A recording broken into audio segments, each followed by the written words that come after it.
Welcome to Divine Interventions. I am Michelle Wadleigh.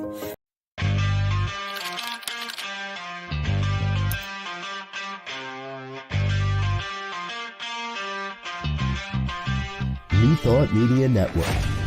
We are a global broadcast network of positive music, media, and entertainment, inspiring humanity's evolution along the journey of enlightenment and creating a world of love, peace, empowerment, and prosperity for all.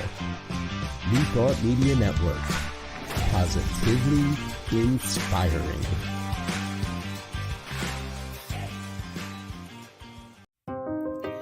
Welcome to Divine Interventions. I am Michelle Wadleigh, and my partner is Duca. We are here to marry psychological understanding with spiritual sensibilities, helping you to see the world through a filter of love and acceptance. We are here to blend the profound realms of spirituality and psychology to bring you a unique approach to practical happiness. Because we know that in the midst of life's challenges and struggles, you can find peace, joy, and fulfillment by harnessing the divine within and the power of the mind. It is our intention that each show will be a journey into the heart of what it means to be happy in a distracted world, a world that can often seem to be upside down.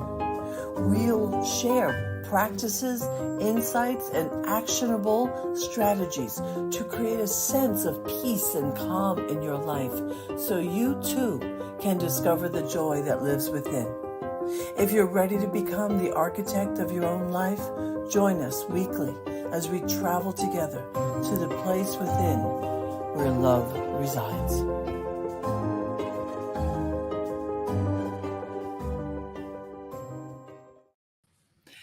Hello, hello, hello. It is so good to be back on New Thought Media Network. This is Michelle Wadleigh here, and you used to know me as the Jersey Girl Wisdom show that I did for a year here and took a break, and now I'm back with my partner here, Cathy Duca, Catherine Duca, and we're here to play. We're here to inspire. We're here to love on you, and I'm just so glad to be back. And Cathy, welcome. Oh, it is great. I could not wait for tonight. And I just want to start out by saying, if anyone is listening who is not from New Jersey, they may be, a little overwhelmed with all the Jerseyness going on between us. Yep. They're going to get a lot of that. Yes, yes. Welcome to everyone. Yeah. So Cathy and I, we have a path that kind of twisted in many different directions before we came back to each other. We've actually known each other about 18, 19 years. Hard to believe, but yes. Almost 20 years, actually. Almost 20 years. And I love that we've come back together, and we tend to be each other's playmates, which is great. She gets to use me for a certain play. I get to use her for a certain play, and we leave our spouses out of it so they don't have to tolerate our craziness because we can talk each other into a little bit of insanity, right? I mean, we can get each other hyper sometimes. That's half the fun. Right? So we've been preparing for this show for you for many months. The idea came a long time ago, and it just took a lot. We wanted to be well prepared. So we have spent, in all seriousness, because I'm happy to be here, and I know Cathy is, but in all seriousness, we really prepared to bring to you subject matter and conversations that will benefit you. And it's been through many iterations. What were some of the names we were going to call it, Cathy? Do you remember? We had something about psycho-spiritual. So, yes, that was one name. We were going to say part psycho, part spiritual. Good friends talked us out of that. So yeah, good to have good friends. It is. And we were going to call it radical optimism. That was another one. Yeah, sure. And I think there are contracts. What? sacred contracts. I think we had a minute where we played with that. Yeah, that one must have been fleeting because I hardly remember it, but yeah, that was quick. It's been through a number of iterations because we wanted to make sure that we delivered to you in a name the feeling that we wanted to convey.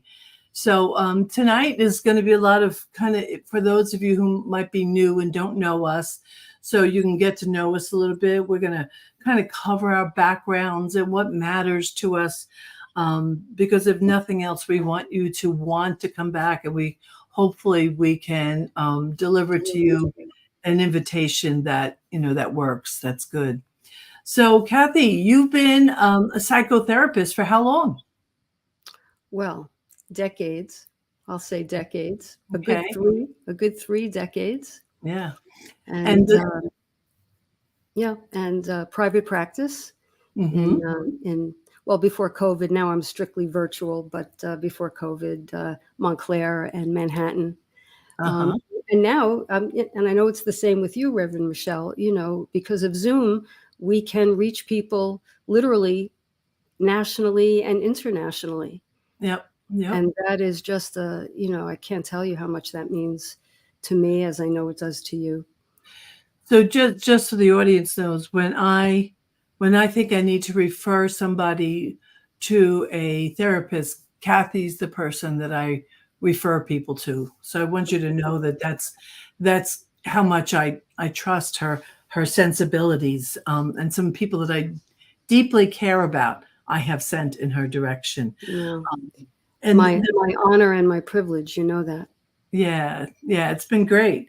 And what I also love about Cathy and what she brings is Cathy is a member of the community that I still currently belong to, although I am leaving the pulpit, but she's a member there. So she brings a metaphysical, spiritual to her psychotherapy anyway, so really she's the whole package, she's the package, Well, thank you. And of course it's so two-way, because as you know, I have encouraged a number of my clients to visit with you and visit with the Center for Spiritual Living, North Jersey, and they have.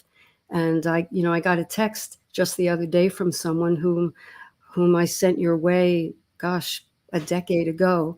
And she wrote and said, that changed my life. That one move changed my life. And that's what people say. And I don't think they throw that around or use that phrase lightly or casually. Something has happened to change my life. Well, I think metaphysics does that in general. If it's delivered with love, metaphysics can be quite heady. There could be a really heady approach to it, but I was reared as a metaphysician, and for me, it was always sandwiched with love, always. So I guess I was blessed. I was blessed to have the the teacher that I did have, and she has definitely, I think I would not be here.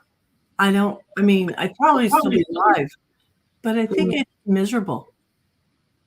If it wasn't for me walking in and being influenced by that teacher, who is not science of mind specifically, but who was metaphysical. And matter of fact, when we were young, we used to, because we lived in North Bergen in Jersey City, and we used to go just jump on the, just go through the Holland Tunnel or the Lincoln Tunnel and go to Avery Fisher Hall. Sometimes we'd go to see Raymond Charles Barker on one side. Was it Avery Fisher? Is that what I'm talking about? And then see Raymond Charles Barker sometimes, and then other times see, what's his name? Fillmore. Not Fillmore. Who was, yeah. And from Unity. So they spoke across the, the walkway from each other. And those were my early influences, which, I'm really blessed. So, yeah. On that point, we couldn't be more bookendy, because I was raised a Roman Catholic, and I went to Catholic school from nursery through college. So that is the That's a lot of Catholic. that's a lot. I got a lot of Catholic going on. I'll tell you that much. I'll tell you that much. And my family, very devout, practicing Catholics. And so I don't know if I'll tell the story along the way. I'm sure I will, not necessarily now, but when I happened into your spiritual community, I didn't know what hit me. I didn't know what hit me, but it was so gentle at the same time. I remember I went one week and then I thought, okay, that was something. And then I said, oh, maybe I'll go back at some point. And then I felt that the next week, I don't know, something made me get up early. I'm not an early riser. Something made me get up.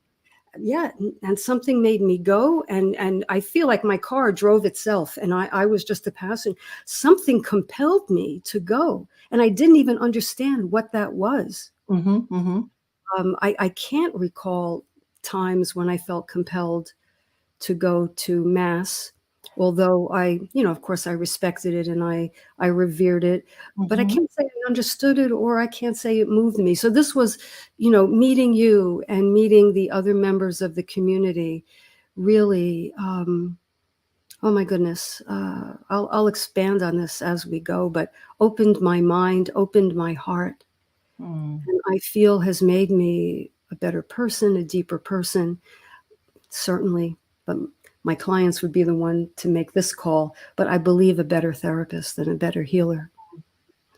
And so it's the profound gratitude of my life. And I love that you bring spirituality into your therapy. I mean, to the degree that you can. But so how do you think your family is feeling about, the Pope is kind of coming out with some surprises. Yeah. My mom's probably not happy wherever she is.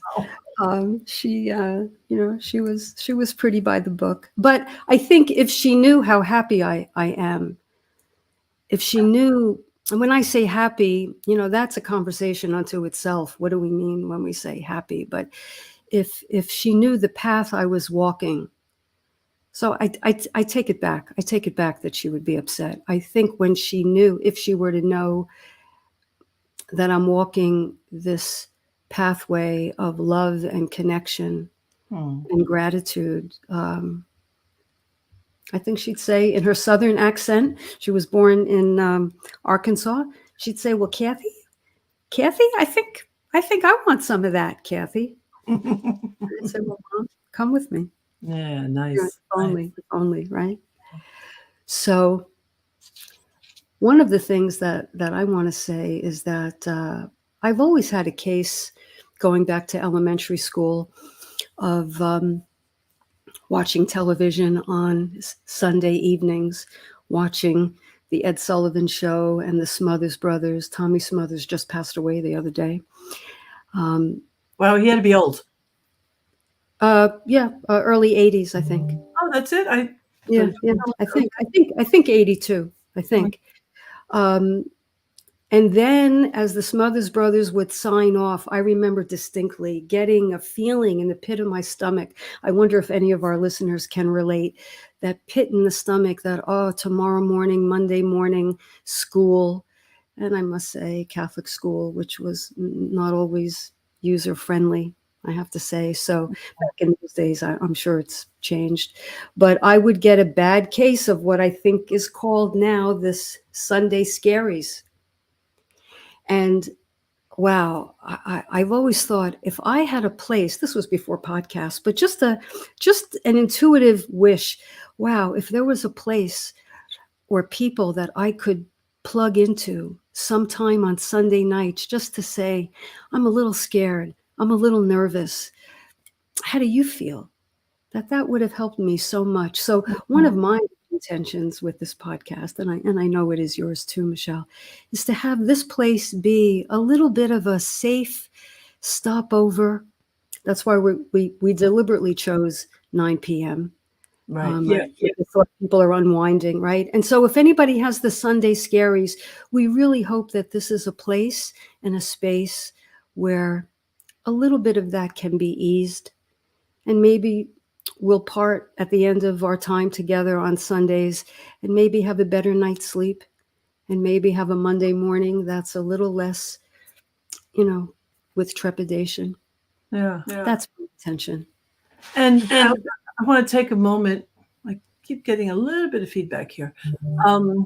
I want to welcome those of you who are on that we know, like Dawn Lee and Judy Grace and Lori and Ingrid and Amber. And I just want to say hi to you all. And I'm so glad that you are here with us, because you are the reason.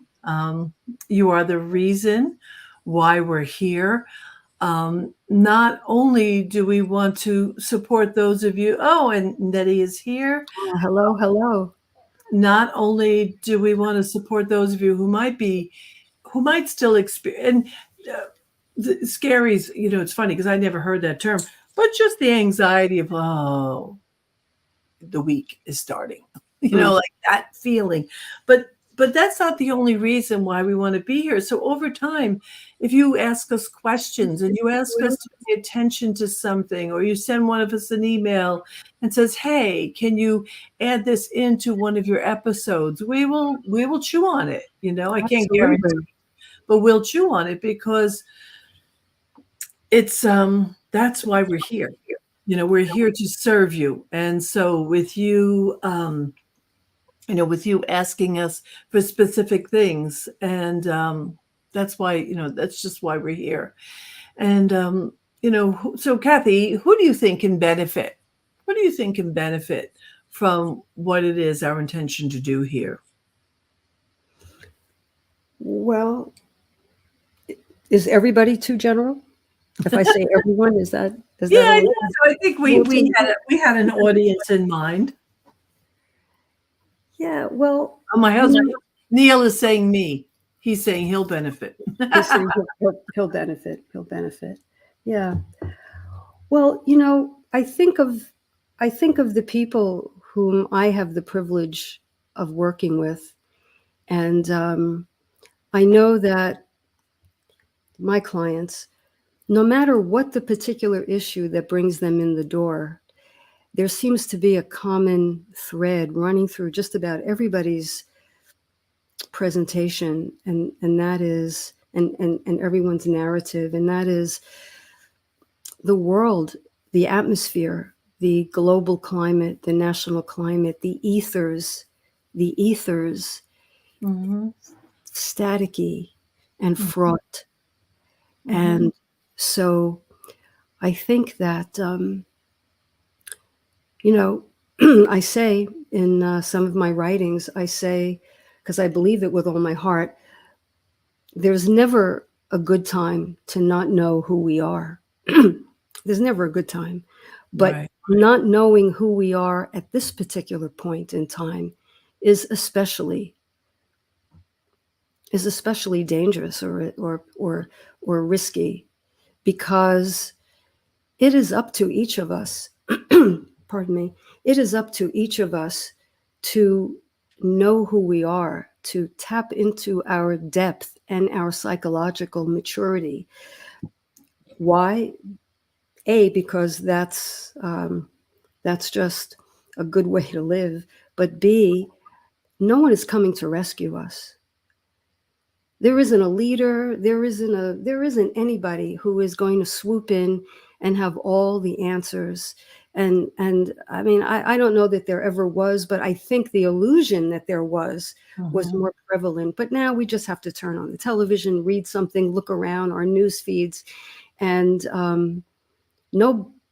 I don't know who has the wheel, really. So it is up to each of us to be awake, insightful, psychologically, and I would say spiritually mature. Because in some way, each of us has to take the wheel. Yeah. I like to say in my media stuff, I like to say that I help people find love. It's all about the elevator speech. So my elevator speech is, I help people find love, but I'm not a matchmaker or anything of the sort. It's the love they most need to give to themselves. And as you know, and as many of our listeners know, that love does not come from the outside. It comes Mhm. from no person nor no thing from the outside. And so my passion, and in some ways I view myself as kind of an electrician, my passion is hooking people up to their wellspring of inner wisdom and inner intelligence. And it's an intelligence that doesn't come with a degree or a credential. It's an innate wisdom and an innate intelligence. But what has happened is, for a multitude of reasons, we've gotten talked out of what we know. So my job as a therapist and a healer is to use spiritual psychology to remove the impediments, remove the blocks, remove the static, so that each client who comes to me can discover his or her or their own infinite wisdom. Mm-hmm. Yep. Yep. That's what enlivens me and turns me on. And if I have a day where that doesn't happen, I go home I go in the living room with a headache. I leave my work with a headache if I have not connected with someone, and if we have not together touched into that unlimited, I don't know what, the wellspring of love and intelligence and wisdom. So Right. that's what I'm about. If that's an elevator speech, I'm coming down from a high rise. That's a high. That's a That high. was a long speech there, but there you have it. Yeah. And I know, Michelle, you have done this before. You've had a couple of podcasts before, but this one is different for you, I know. Can you speak to in what way? Well, it's Similar but different? no, it's not. I don't think it will be similar. I feel like this divine interventions, I'm finally going to be coming out straight out about what matters to me, but what really matters to me, and what matters to me is emotional health. And God knows I see enough evidence in the world regularly, up close and afar and on the news, about people that don't have a state of emotional health. And whatever I do, I want to be part of, raising the consciousness and the awareness of that. And so for me, this show, I get to indulge in that passion, especially that I am leaving the pulpit, and I'm grateful that I'm leaving my pulpit under good conditions. I'm leaving, to pursue. The center, we're kind of getting hot and fired up again, but financially, there was some struggle, and I don't want to be part of that struggle. So by leaving, I leave them room to succeed, and I'll support behind the scenes, but I leave them to succeed, and then I get to pursue. As you know, I'm very excited because I got contracted to write a book, and my other books were self-published, and I would always say to my husband, oh, but I'm self-published, and I'd poo-poo my own work. Although the last book I put out on forgiveness, that was quite the effort. So I'm going to be able to indulge in forgiveness and shadow work and prayer and possibility, and just be that walking, talking model of optimism that I really, hope to be. I can remember early in my Science Mind years, which is now all close to 30 years. I can remember what a pessimist I was. I was an dedicated pessimist. And what do you mean by that, Michelle? Do you mean the glass half empty, or no glass at all, or what? Drama. If you had a story, I had another story. Oh, let me tell you what happened to me. And that was my mindset, negativity, and my internal dialogue which is one of the things I really try to inspire people to listen to that voice behind the voice. We've spoken about that. My voice behind my voice was just the double duty of negativity. And then when I started in the science of mind, I remember thinking, okay, I have to change just one thought at a time, one thought at a time. And that's what I did. And as it turns out now, with science and brain sciences and all the stuff that they're teaching now, one of the books I read in the beginning of this year was the Atomic Habits. And they talk about how now if you really want to change your habits, you have to work diligently to alter the neural pathways of the brain. So it is a daily grind. It is it's a repetition. Yeah. Right? The repetition that creates a new pathway so that the old pathway can kind of atrophy, and the new pathway with new ideas that lead to new behaviors can take hold. It's a tremendously exciting thing that we didn't know. We didn't know this 10 or 15 years ago. No, but I think intuitively, I knew intuitively, there was no other way I could do it. I couldn't force myself to do it, and then when I found out about spiritual mind treatment and prayer, I was like, oh, now I got to realize that the word that I speak, that it gets activated because of my connection with the divine. And what a beautiful thing that is. I am looking at a chat here from Amber Guzman. She said, I can barely believe that my internal dialogue is very negative. I'm constantly turning it around. Yeah. And Amber, if it's not working easily, one of the things you might not be remembering to do is you must have a reward. They say in the brain science, you have to do it regularly, consistently, but you want to tie it to a reward of some kind. Don't make it booze or drugs or food. Something healthy, a healthy reward, a walk on the beach, a movie with your husband, something lovely. Something that nourishes. Yeah, something that nourishes. But when you're trying to retrain the brain, it has to be attached to a reward. So when you do it, the brain thinks, oh, I'm going to get more of that. So if you're struggling with that, it might be, and maybe the reward, is as simple as, feeling good about it and telling somebody, wow, I made some change, but it is important, it is an important thing. So this work is simple, but not easy. Yes. Yes. And I think that's because we have layers and layers of conditioning and resistance and fears and anxieties. And so it is making our way through those layers, and there are different ways to do it. And, spirituality and spiritual psychology are the main ways in which you and I attempt to be change agents. But well, for me though, it is. I never have a session, and I don't even coach with people unless they want prayer.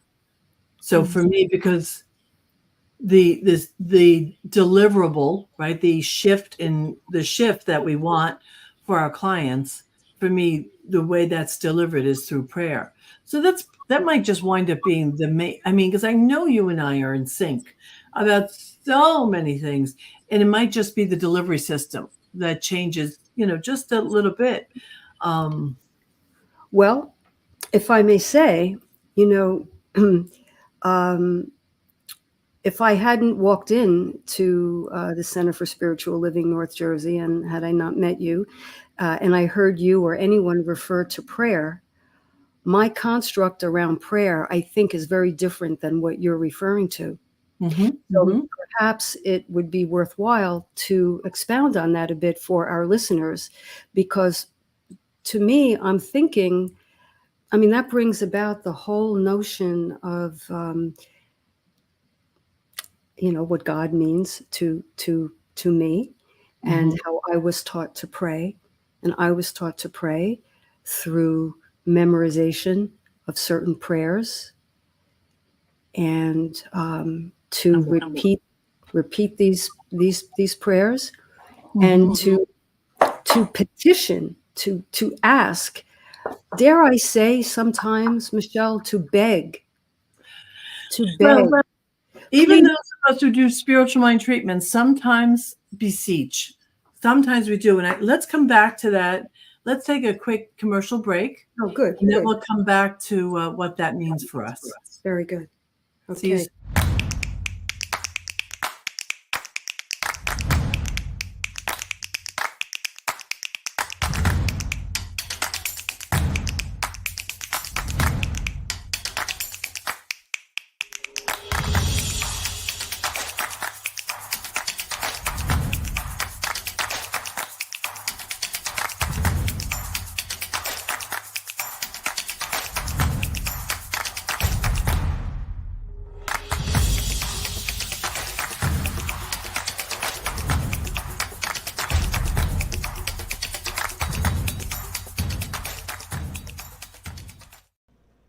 Please help us say thank you to our organizational sponsors, including the Hepperlin Foundation, Affiliated New Thought Network, International New Thought Alliance, Science of Mind Archives and Library Foundation, Center for Spiritual Living Denver, Center for Spiritual Living Midtown, New Thought Philadelphia, Planned Happiness Institute, Summit Center for Spiritual Living, One Heart Retreats, Center for Spiritual Living on the Lake, Unity Spiritual Center, Kitchener, Om Center for Spiritual Living, La Mesa, Satya Center, Center for Spiritual Living, North Jersey, Unity of Savannah, and Center for Spiritual Living, Seattle, as well as all of our individual donors. Thank you for making New Thought Media Network a place to be. Please come be you. And remember, like, share, and subscribe. New Thought Media Network, positively inspiring. How fun is that? How this program, I want to always give kudos to Robert for his Reverend Dr. Robert Brzezinski now. Congratulations, Robert, for his vision of this. I can get a little, I won't say preachy. I don't know. You tell me what the word is. I get a little worked up. Like I think, I'm going to come at this from a different direction. Most of us who are in Science of Mind, we were taught never to proselytize. That's what we were told. Draw by attraction, very similar to 12 steppers. And there was some influence. Definitely 12 steps influences us. And I know that Ernest Holmes was an influence to the 12-step world, which is, a wonderful world. But I got to tell you, I think that's a load of crap. I think we need to be done doing it that way. I think should be standing on the corner, singing songs out loud, playing our radio for people to hear the music we listen to. We should be giving copies of books away from our libraries because all you have to do is look around the world and see the pain, the suffering, it's the world. The world is in a lot of pain, and we get to bring something. We get to bring something. But it has to be on purpose, So I don't want to. The world needs what we have to offer, Neil said, and it's so true. And maybe some ways we do it within our family unit. Hello, blessed Ty Stevens. I like to tell this story because you have to figure out a way to get this stuff into your grandchildren. And so a few years ago, I'm always taking care of my grandkids. I've been taking care of them from the time my big girl was born, which was 9 years ago. And so when they started talking and on, I get into the car when I'm about to take them somewhere, and they know to expect this now. And I say to them, we're on our way. And their retort is, for a very fine day. Mm-hmm. And now even the baby, 2.5, she doesn't say the whole thing. She goes, fine day, fine day. I'm like, okay, I'll take it. Like my grandson thinks he's smart, which he is. And sometimes he goes, for a very poopy day. So I say, okay. William, I thought you said who. And I'll say to him, well, William, you get to have a poopy day. Lila gets to have a good day. And then he thinks, he goes, fine day, fine day. Because it's like when we're modeling it, we need to be that everywhere. I think sometimes, and I know that I was guilty of this when I was working in an office, although I would do it like for a Freeman book on the page. I would do different on the desk. I meant on the desk. I would leave. I would want people to know who I was. I had a sign on my door that said "Knock before entering. Goddess at work," just to create conversation, liven things up. Yeah, just a little. Yeah, we have to do that. And I think sometimes, and I don't know who's willing to admit it to our listeners, sometimes I think we leave our spirituality either at the center or conversations with people that hear us, and then we don't practice it necessarily with those who don't know it. And I think that's the danger. I think we have to be us everywhere. You know what I mean? To be you everywhere. And I've seen you do that. When we were at the John Bon Jovi Soul Kitchen, you were having a 15-minute conversation with our waitress. Being a therapist, she could talk to a wall. And it was, so is that a skill? I don't know. Is that a skill, Michelle? I think so. I think when you're one of those kind of people that anyone will talk to, and you'll talk to anyone, I'm not as patient as you are. God bless you. Oh, yeah. Well, you bring up another big point. Being yourself, being true to who you are, being authentic, being real. That's a kettle of goldfish that. So I'm having two thoughts. One is a memory of when a long time ago, I was coming to your spiritual center a few months. And I remember I stopped and got gas across the street. And it was a cold, like really cold night. I stopped and got gas, and I didn't think I was doing anything. I was just being me. And I asked the gentleman, whatever, $20, whatever. I'll never forget what he said to me. He said, I don't know what you have going. This is really what he said. I don't know what you have going, but I want some of that. And I didn't say a word, but my energy. And, I wrote a blog post about this last night about, I don't know if you've had a chance to read it, Michelle, but it was about the beginnings of our relationship and how I came to your door. And I came, I wrote in my post, life handed me one of those twisty things. But no, it was more like a dark night of the soul, actually. And of course, I had had therapy. I had had good therapy with therapists who I respected and whom I know cared about me. But it wasn't until I came with my dark night in and under that cloud that I had what I would call an awakening. Now, I had never heard the term used in connection to psychology.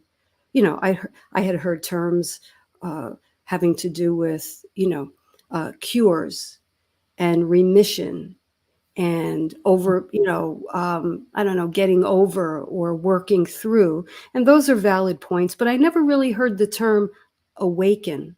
And Carl Jung said, I don't know if I can capture it. Dawn, if you're listening, text me she's on. She can put it right in the chat if you don't get it. It's like, I think it's gender specific. So I think Carl Jung said he who dreams. Oh, Dawn, what's the quote? Is she writing it? I can't tell if she's writing it. Can't tell. Too bad. You ever go to tell a joke or a story and you forget the Absolutely. punchline? Yeah, Okay, yeah. that's me. Okay, I Or just I did laugh it. halfway through. But the point was that Carl Jung, who studied under Sigmund Freud, I mean, he was, but he had ideas, and he brought spirituality in, and he talked about awakening. And I can tell you, awakening is not the same as cure. It's not the same Mm. as behavioral changes, though One who looks outside dreams, she says, where is it? Wait. One who looks outside dreams, one who looks inside awakens. You're right. I forgot about that quote. That's Okay. fantastic. One who looks outside dreams, and nothing wrong with dreams, right? But one who looks inside awakens. I think that's one of the most powerful quotes Mhm. I've heard, because Yeah, I agree. awakening, how do you even define awakening? But the experience of awakening is coming out of a slumber, a lifelong slumber for many of us, certainly for me. Coming out, see, when I came to your place, I came because of a crisis. So the crisis got me in the door. But what I realized was, under that crisis was my natural way of being, which, looking back, I can say was kind of a hypnotic trance. My beliefs, my expectations, my ways of being with people were within a bubble. And the bubble was, partly from my family, taught to me, partly from the Catholic Church, etc. But that bubble was so confining. And I didn't realize it. I had no idea until I awakened. And then I could tell the difference, the contrast.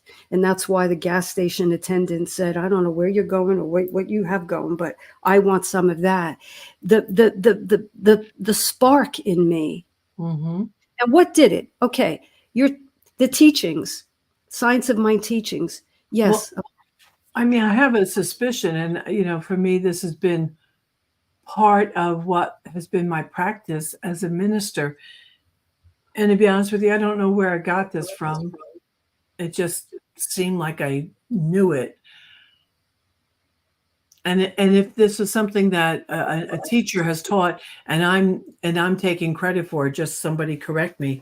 But I remember early in my ministry, I remember believing, and Tony Hamilton, the precious member and friend from our community, I remember her acknowledging that when I see in you your highest and your best, if I'm knowing that, if I'm seeing that you're going to rise up to that. So true. And I think that's what's important. It's like all those tests they had done with children in the 60s, where they would tell a teacher that they had a different IQ than what they actually had, and so the teacher their point of view was prejudiced by By these the information. reports, Yeah. right? And so they spoke to the children they thought had the lower IQ, they spoke down, and to those with the higher IQ, they spoke up. And what they found out afterwards, that those were all lies. But if I'm touching that place in me, and this is where a namaste practice. Oh, that's just what I was thinking about. Right? It's and I know it gets translated in different ways, but I just simply think of it as the divine in me salutes and recognizes the divine in you. And so if we live, you'll have to get used to me. I get emotional very often when I touch things that matter to me. But if we can maintain that position of namaste, and another term that I learned years ago from Deepashi's Chatterjee, a leadership book, is Tatwamasi. I am that thou art. Tatwamasi. I am that thou art. And if we could live that way and stop believing in the chaos, and instead turn to that place and have that expectation of each other, we're all just going to rise. right? We're all going to rise. All boats rise, so Well, I liken it to, a flower that bends toward the light, mhm, that bends toward the sunlight, and in an atmosphere of unconditional acceptance, and in an atmosphere where you're looking at someone, and just in someone's eyes, the message is, I see past your walls, your masks, your facades, your blockades. I see past that to the essence of you. Now, unconditional positive regard is not a new concept in psychology. It's one of the underpinnings. I'm going to say, however, and I'll be interested in some of our listeners have another take on this, if there's any, well, just if anybody has a different take. But in traditional psychotherapy, you accept the patient, of course, and one understands that, the patient is coming in, the client is coming in with, these layers of crusty conditioning, and we know that there's a person in there behind all that. But what spiritual psychology brings to the fore is love. My clients know because I tell them, and if I don't tell them, they know because they can see it and feel it. They know that I love them. They know that I love them. mhm, And I have to say that I don't think my clients are especially dependent on me. I don't think they need my approval.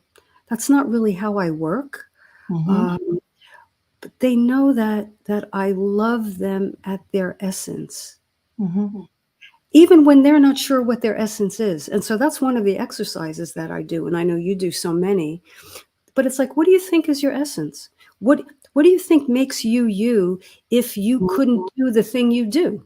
Like if I mhm. could be a therapist for some reason, if I lost my voice or whatever, if something happened and I couldn't be in this role, who would I be? Who would you be? Who would I be? Who would I be?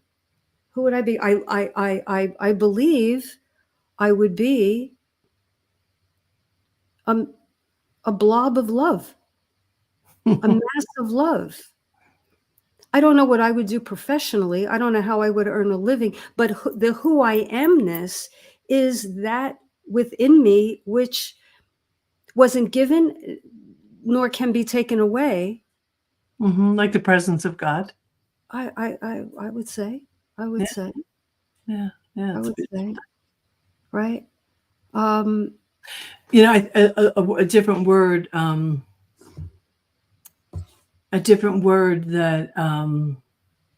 that I use, and I do believe love is present in my work, but I think when I feel like I've done my job when someone feels safe. hmm. Might be another kind of word Well, for love, that's a, you yeah. know? Mhm. Um, but my job is to get out of the way, is to be empty. Mm. I love that. Laura's commenting on your blob of love. The Yeah, technical term, yeah, right? technical term. But oh, Neil's asking here, What Robert, was the why, Kathy? uh, I forgot. Okay. Oh, Kathy, well, what do I you was going to think ask you the to poems expound refer? on the empty. Mm, I'm sorry, go sorry, ahead. we're talking over each other. Let's do this one more time. Leave that there, You Robert. go. Well, I want to hear your question. I guess I must have dropped something. Go ahead. My question. Yeah, yeah. What did you want to Yeah. ask me? Well, you said you need to be an empty Oh, an empty vessel. and stay Like out of when their I'm, way. yeah, when I'm empty, I have no opinion. When I'm empty, I receive you as you are. Right. When Right. I'm empty, I'm not coming with with ideas before you show up in the room. And so for me, that's part of how I can help people feel safe, is that I'm waiting to be, enamored with your essence. But I do want to get back to the question Neil's asking. What do you think about Ernest Holmes referring to science mind as spiritual psychology? I think I was so happy. I was so happy when I discovered that, because I think that's because what is spiritual psychology? It is the study of consciousness and the awakening of and to consciousness. And I think the drop-down menu, if you will, under conscious awakening comes questions like, as you posed to me, who am I? Who am I, and what is my purpose? And how can I find meaning in life? And how do I make a meaningful contribution? So I'm probably going to state this repeatedly along the way, is coming out of the hypnotic trance of conditioning into an expanded consciousness is a very interesting journey. And I don't mean to at all oversimplify it. I mean, please, for some people it takes a lifetime, for some people decades, et cetera, et cetera. But when you talk about, for example, being an empty vessel, I hope we can talk about, how does one get empty? Because when one has anxiety and pressures and expectations and, bills and finances. I'm going to write that question down so I remember. How does one become empty? Yeah. And the other thing I want to say as kind of a coming attraction for a future discussion is that I have yet to see someone awaken without going through profound grief. Well, I was just going to bring that up. I want to acknowledge, because I think sometimes some people might avoid this journey, because face it, usually we're waking up from an unconscious state, which usually indicates some unconscious behavior, which often has within it a mountain of regret or bad decisions and such, and sometimes to the degree of guilt or shame. And so straight up, I'm just going to say it, waking up can be a bitch. It's not for the faint of heart. I say it all the time. Heart. And as people wake up, I find in my office that they kind of get worse, and they get very disappointed. And they, I was doing so well. I was, and now I'm back where no, it's not a regression. No, that is a requirement, because you can't wake up without realizing how asleep you've been. Right. It's a paradox but it's part of the holistic, steps that we take. But this is a whole conversation. Can't wait to get to this one. But in metaphysics, we call that chemicalization. Yeah. And not all metaphysicians know that term. But what happens is your clients, for example, or anyone, you say, I want to be this. And what happens, anything unlike that desired goal has to go. And shedding what has to go, it can be painful. I mean, still, I consider myself awake. I consider myself kind. I consider myself compassionate. And yet I'll be walking through my house or cleaning. And then what happens is a memory bubbles up from way back of something that I did that wasn't good, was a bad decision. And all of a sudden I feel that little gripping, and I have to stop and go, it's okay. I'm not that person now. And I have to do it every time it comes. Every time I have to remind myself, every time, I'm not the same person that made that decision. Which I want to say right there, pardon me, I know I'm interrupting you, but it's not denial, right? Because you can't bypass that pain. You can't be happy over it. You have to acknowledge it and recognize it. And yes, remind yourself how far you. Yeah, I'm not, because I don't mean the same as distracting myself. So I'm not. Oh, I'm not. I know. I just wanted to make. Huh? Yeah, no, I didn't hear that. I didn't Yeah, hear. yeah. Well, no, I'm saying it for the purpose of the audience. It's not the same as suddenly picking up, a glass of wine, shot of tequila, or something else to distract. It's not about distracting. It's about knowing I'm feeling this and I'm okay anyway. But I'm going to let go of the judgment I have of myself, because that's usually that pain that trickles up. It Mhm. usually has to do with the regret, or, and I have plenty. I have plenty of things that I did that I've had to forgive myself for. Sure. And I'm willing to walk through a baptism by fire, because I know on the other side of that is freedom. I know that our friendship is because I'm willing to walk through that, because, not everything was peachy keen. We had a fine conversation, but I'm willing to do it because now I get to have that freedom, and I get to have the full enjoyment of this creative project. And I always refer to you now as my creative partner. That's how I refer to you now. Cathy's my friend and my creative partner. Thank you. And that comes from staying in the conversation and not avoiding it. Which we have done. Yes. And Yeah. We didn't have, or let me speak for myself, I didn't have my podcasty expression on and my podcasty persona. I had the other, the shadow side. But we were committed to keep Yes. walking and keep talking and clarifying and acknowledging where we were further apart than close, and then we felt ourselves inching close, and maybe we kind of and then we came back, and I suspect Interesting. it may even continue like that. But what Yeah. a lovely dance. Yeah. Right? Not a light switch, but a dynamic, moving, dancing with the stars kind of relationship. Yeah. And to you listening, I just encourage you to stay in the conversation. That I think that, and I know you speak a lot about what complicated conversations, difficult conversations. Yeah. That's one of your expertises. I don't know that I'm that, that I wouldn't say that I'm an expert in that, but I have the tenacity to stay in the conversation. And I know Reverend Joel from the center, he always laughs at me because of what a dying loyal person I am.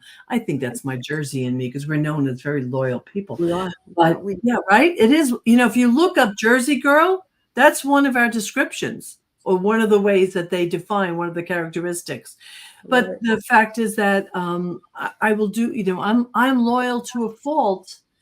And I'm glad about that. I'm glad. And I think that was the kind of thing that we were able, even the last time we were together, when we were, trying to figure out the podcast stuff. And there was this tension in the air. We just stayed in it. And that's what I want our audience to hear. Stay in it. Stay in the conversation. Stay authentic. Stay real. Not be afraid. Don't be afraid. You won't break.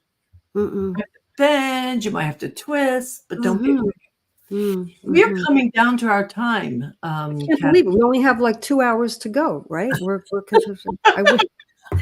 In Jersey here, it's almost 10 o'clock, so I think we have to let our people go home. We have to call time. Wow. All right. So I want to say thank you to you for saying yes. I can't remember if this was your idea or my idea, but it started months ago. We had it at the same time, actually. I think that's another one of our things. Me too. And I want to thank the listening audience for taking a chance on us tonight. Some people know us and they came anyway, and some people don't know us and took a chance on a launch episode where anything could happen.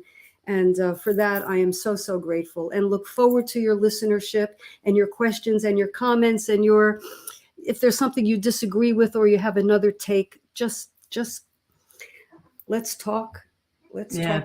Thank you, all of you listening. And thank you again to Robert and to the New Thought Media Show. Oh, hello, Yvette and Regina and Lara and Dawn. Dawn, I'm so glad you're here. It's great to see all of you. Thank you. And we are going to be having some guests. It's going to get really juicy and interesting over time. So keep coming back Sunday nights. We hope to be your like New Thought kind of Delilah. Yes.